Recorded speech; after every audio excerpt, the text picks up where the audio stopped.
Hi hello అందరు ఎలా ఉన్నారు? ముందుగా అందరికీ ధన్యవాదాలు. ఈరోజు మన కిచెన్లో సింపుల్ అండ్ టేస్టీగా గుత్తి వంకాయ ఫ్రై. ఇది చేసుకోవడం చాలా సింపుల్, తింటే కూడా టేస్ట్ వేరే లెవెల్. అయితే ఇక్కడ నేను 1/2 కేజీ గుత్తి వంకాయలు మంచిగా నేనైతేగా ఉన్నవన్నీ ఫ్రెష్గా కూడా ఉన్నాయి ఇలా తీసుకొచ్చాను మార్కెట్ నుంచి. వీటిని సాల్ట్ వేసి వంకాయలు కూడా బాగా కడగండి. 4-3 సార్లు వంకాయ పలంగా ఉంటుండగానే కడగండి, ఎందుకంటే మందులు ఎక్కువ శాతం కొడతారు కాబట్టి దీనిపైన మందు ఎక్కువ ఉంటుంది కాబట్టి సాల్ట్ వేసుకొని 4-3 సార్లు కంపల్సరీ కడుక్కోవాలి. ఇలా కడుక్కునే వంకాయలు ఏం చేయాలంటే ఇంకొక గిన్నెలో వాటర్ తీసుకొని ఇలా ఇంకో గిన్నెలో కూడా వాటర్ పెట్టేశాను. ఈ వాటర్లో కాస్త సాల్ట్ని వేసుకోవాలి. ఇలా ఇలా సాల్ట్ వేసుకున్న తర్వాత మనం వంకాయలని 4 పళ్ళంగా కట్ చేసుకోవాలి, చూపిస్తా. మనం ఒక వంకాయ తీసుకొని సెంటర్ భాగంగా ఇట్లా కట్ చేసుకోవాలి. ఇలా నెక్స్ట్ మళ్ళా ఇలా ఇది ఇట్లా కట్ చేసుకున్న తర్వాత ఇవి 4 పీసెస్లో మనకు కనిపిస్తున్నాయి కదా. వంకాయని ఇట్లా ఎడదీసి చూడండి, లోపల పుచ్చులు అవి ఉన్నాయేమో. అయితే ఇక్కడ వరకు మాత్రమే కట్ చేసుకోవాలి. ఇక్కడ కాస్తంత పేస్ట్ ఉంచుకోవాలి, ఎందుకంటే మసాలా పెట్టుకోవడానికి. ఇట్లా ఇప్పుడు అన్న వంకాయలు ఇట్లా కట్ చేసి మనం ఉప్పు వాటర్లో వేసుకోవాలి. ఆల్రెడీ మనం వాటర్ని ఉప్పు వేసి ఉంచుకున్నాం కదా, అదే వాటర్లో వంకాయలన్నీ కట్ చేసి వేసుకోవాలి. మనం గుత్తి వంకాయకైనా గుత్తి వంకాయ ఫ్రైకైనా వంకాయ అనేది చాలా నేతిగా ఉండాలి, గింజ అనేది అస్సలు కట్టకూడదు. అప్పుడే టేస్ట్ చాలా బాగుంటుంది. అప్పుడే వంకాయ కూడా సాఫ్ట్గా నోట్లో పెడితే కరిగిపోయేలా ఉంటుంది అనమాట. చూసారు, ఇక్కడ మనం తీసుకునే వంకాయకి అస్సలు గింజ లేవు. మనం తెచ్చుకున్నప్పుడే నేత వంకాయల్ని ఎంచి మరీ తెచ్చుకోవాలి. ఓకే, అలాగే వంకాయకి చుట్టూ ఇట్లా చెక్ చేసుకోండి, పుచ్చులు కన్నాలు ఉన్నాయో లేవో చెక్ చేసి తెచ్చుకోవాలి. అప్పుడు మనకి వేస్టేజ్ కూడా రాదు. వంకాయలన్నీ అంట్లయితే కట్ చేసేసాను. అలాగే ఒక బాండీలో వాటర్ తీసుకోండి, ఉప్పు వాటర్ నుంచి ఇదే వాటర్లో వేసేసుకోండి. వంకాయలన్నీ ఇలా వేసుకున్న తర్వాత ఇదేంటంటే మనం 5% వంకాయల్ని మనం ఈ వాటర్లో హాఫ్ బాయిల్ చేసుకోవాలి వంకాయని అనమాట. ఇట్లా కాస్తంత ఇలా చూసారా, ఇందులో సాల్ట్ అది ఏమేయకండి. ఇది కాస్తంత బాయిల్ అయ్యాక మనం సాల్ట్ని యాడ్ చేసుకుందాం. వెంటనే సాల్ట్ వేసేస్తే వంకాయ ఏమవుతుందంటే గట్టిగా సాఫ్ట్గా ఉడకదు అనమాట. కాస్తంత బెడిసికెట్టినట్టు వంకాయ అయిపోతుంది వంకాయలో వేగంగా సాల్ట్ వేసేస్తే. ఈ వంకాయని మనం స్టవ్ పైన పెట్టి ఉడికించుకోవాలి. వంకాయలు నీళ్ళ ములిగేలాగా నీళ్ళైతే పోసుకున్నాం కదా. ఇప్పుడు గ్యాస్ని వెలిగించేసుకుందాం. గ్యాస్ కింద ఆఫ్ చేసేసా. గ్యాస్ వెలిగించుకున్న తర్వాత గ్యాస్ని మిడిల్లోకి తెచ్చుకోవాలి. ఓకే, గ్యాస్ని మిడిల్లో పెట్టి దీనిపైన మూత పెట్టుకొని ఒక 10-15 నిమిషాలు కుక్ అయితే సరిపోతుంది. మరి ఎక్కువ కుక్ అవ్వకూడదు. ఒక 10% మనం వంకాయని బాయిల్ చేయాలి, సాఫ్ట్గా అవుతుంది అనుకున్నప్పుడు 8% మాత్రమే వాటర్లో కాస్తంత కుక్ చేసుకోవాలి మనం. అయితే ఇప్పుడు దీనిపైన మూత కూడా పెట్టుకోవాలి మనం. ఈ గుత్తి వంకాయ ఏపిడి కోసం ఇక్కడ నేను ఎంత శనగపప్పు తీసుకున్నాను చూసారా. ఇది పొడి చేసుకుని ఉంచుకుంటే మనం వంకాయ ఫ్రైలో, సిమ్లా మిర్చి ఫ్రైలో అందులోనే వేసుకోవచ్చు. ఇది టేస్ట్ చాలా చాలా బాగుంటుంది. ఇంత శనగపప్పు తీసుకున్నప్పటికీ ఇక్కడ 2 స్పూన్స్ మినపప్పు తీసుకోవాలి, 6 మరాఠీ మొగ్గలు తీసుకోవాలి, ఒక 10 మిరియాలు తీసుకోవాలి, 2 యాలకులు, చిన్న చెక్క ముక్క చిన్నది, ఇలా 15 ఎండుమిర్చి. కారం ఉంటే తగ్గించండి, కారం లేకపోతే కొంచెం వేసుకోండి. కారం తక్కువ తినేవాళ్ళు తక్కువ వేసుకోండి, ఎక్కువ తినేవాళ్ళు ఎక్కువ వేసుకోండి. ఇంకా అవుట్ సైడ్ కారం వేయం కాబట్టి ఎండుమిర్చి వేసుకోవాలి. ఓకే, ఇవన్నీ మనం ఇప్పుడు గ్యాస్ని సిమ్లో పెట్టి మనం వేగించుకోవాలి. స్టవ్ పైన బాండీ పెట్టేశాను, బాండీలో అన్నీ వేసాను. ఇవి నైట్ గోల్డెన్ కలర్ వచ్చేదాకా ఇవన్నీ మనం వేగించుకోవాలి. ఇవి వేగిన తర్వాత ఎండుమిర్చిని కూడా అలాగే వేగించుకోవాలి. చూడండి మన వంకాయలు ఎలా బాయిల్ అవుతున్నాయో.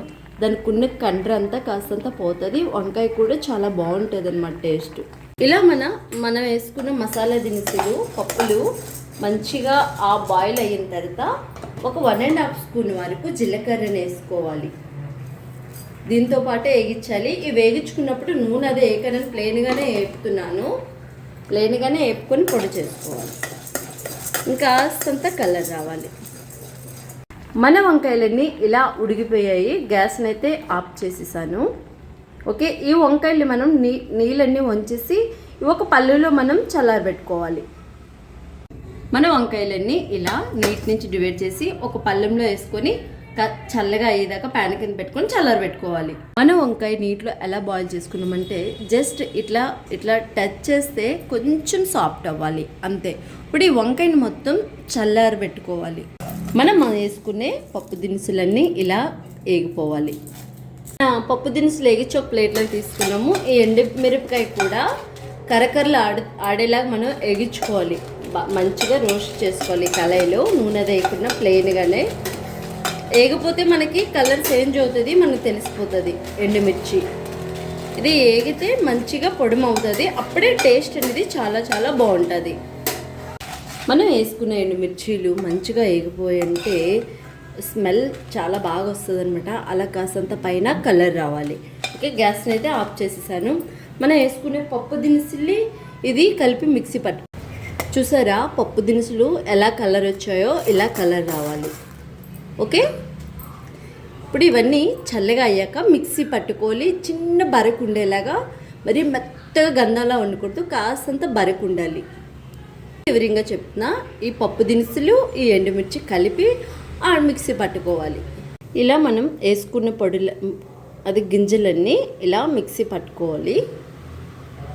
ఇలా మనం మిక్సీలో పోపు దినుసులు మనం వేగించుకున్నవి వేసుకున్నప్పుడే వాటికి సరిపడే సాల్ట్ని వేసుకోవాలి. నేను 2 భాగాలుగా మిక్సీ పడుతున్నాను, ఎందుకంటే ఒక్కసారి వేయడానికి అవదు. ఇది పొడిలి గిన్నె మాకు ఇక్కడ చిన్నది ఇచ్చాడు కాబట్టి. మనకి ఎంత పొడి వచ్చింది చూసారా. ఇది మనం స్టోరేజ్ చేసుకోవచ్చు, ఫ్రైల్లో వేసుకోవచ్చు. ఏ ఫ్రై చేసుకున్నా అందులో ఒక 4-3 స్పూన్లు వేసుకుంటే సరిపోతుంది. ఈ పొడికి సరిపడే సాల్ట్ కూడా మిక్సీ పట్టినప్పుడు వేసేసాను కదా. ఇప్పుడు ఈ పొడి అంతా మనం ఉడికించుకున్న వంకాయల్లో పెట్టుకోవాలి. లోపల మన వంకాయలు ఉన్నాయి కదా, మనం చేసుకునే పొడి కూడా ఉంది కదా. ఈ పొడిని ఇలా తీసుకొని ఈ వంకాయల్లో మధ్యలో మనం పెట్టేసుకోవడమే.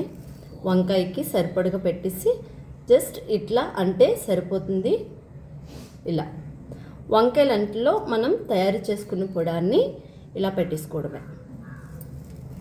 మనం వంకాయలో ఈ పొడాన్ని ఎలా కూరుకోవాలంటే పైకి 2 ముక్కలు పైకి ఇలా తీయాలి, కింద ఈ 2 ముక్కలు ఇలా జాయింట్గా పట్టుకోవాలి. దీనిపైన మనం తీసుకునే పొడి అనేది ఇలా ఫుల్గా పోసేసి ఇలా సెట్ చేసేసుకోవడమే, ఇంతే. అర్థమైందా? మన స్టవ్ పైన బాండి పెట్టుకొని 3 స్పూన్స్ వరకు నూనె అయితే పోసుకోవాలి. ఇది ఏపిడి కాబట్టి కాస్తంత నూనె పడుతుంది. పొడుం కూరుకున్న వంకాయలంటిని ఇట్లా ఒకటి ఇందులో పెట్టించుకోవడమే. పెట్టుకొని గ్యాస్ని సిమ్లో పెట్టి కానీ మిడిల్లో పెట్టి దగ్గరుండి ఇది ఎగించుకుంటే సరిపోతుంది. ఆల్రెడీ మనం పొడుగులో సాల్ట్ వేసుకున్నాం కదా, జస్ట్ కాస్తంతలా సాల్ట్ వేస్తే సరిపోతుంది. పైన మనం వేసుకునే వంకాయలు 1 సైడ్ అయితే ఏగిపోయి ఉంటాయి. 10 నిమిషాలు అయ్యింది. గ్యాస్ని సిమ్లో పెట్టుకొని వేగించుకుంటున్నాను. చూసారా ఎంత బాగా ఏగిపోయాయో. రెండో వైపు కూడా అన్ని వంకాయలు ఇలా తిరిగేసుకొని రెండో వైపు కూడా మంచిగా వేగించుకోవాలి. వాసన గుమగుమలు ఆడిపోతుంది, తింటే ఇంకా అదిరిపోతుంది అనమాట. వంకాయలు చూసారా రెండో వైపు కూడా మంచిగా అయితే ఫ్రై అయిపోయింది. ఇలా అయితే గ్యాస్ని ఆఫ్ చేసుకుందాం. సరే, మన గుత్తి వంకాయ ఏపిడి తక్కువ ఇంగ్రీడియంట్స్తో సింపుల్ అండ్ టేస్టీగా ఎలా చేసేసుకున్నామో. అయితే ఈ వీడియో నచ్చిందా? ఆరోగ్యమే మహాభాగ్యమని గుర్తుకు పెట్టుకోండి. ఇంటిలో మంచి ఆహారాన్ని అందరం కలిసి తయారు చేసుకుందాం, అందరమే ఆరోగ్యంగా ఉందాం. నెక్స్ట్ మంచి సరుకు తీడితో కలుసుకుందాం. లైక్ అండ్ షేర్, సబ్స్క్రైబ్ కూడా చేయండి. మీ ఇంట్లో ఈ ఫ్రై నా మాటల్లో చెప్పడానికి ఒకసారి ట్రై చేయండి, ఎలా వచ్చిందో కామెంట్ చేయండి. నెక్స్ట్ మంచి సరుకు తీడితో మళ్ళీ కలుద్దాం. అంతవరకు మీ అందరికీ బాయ్.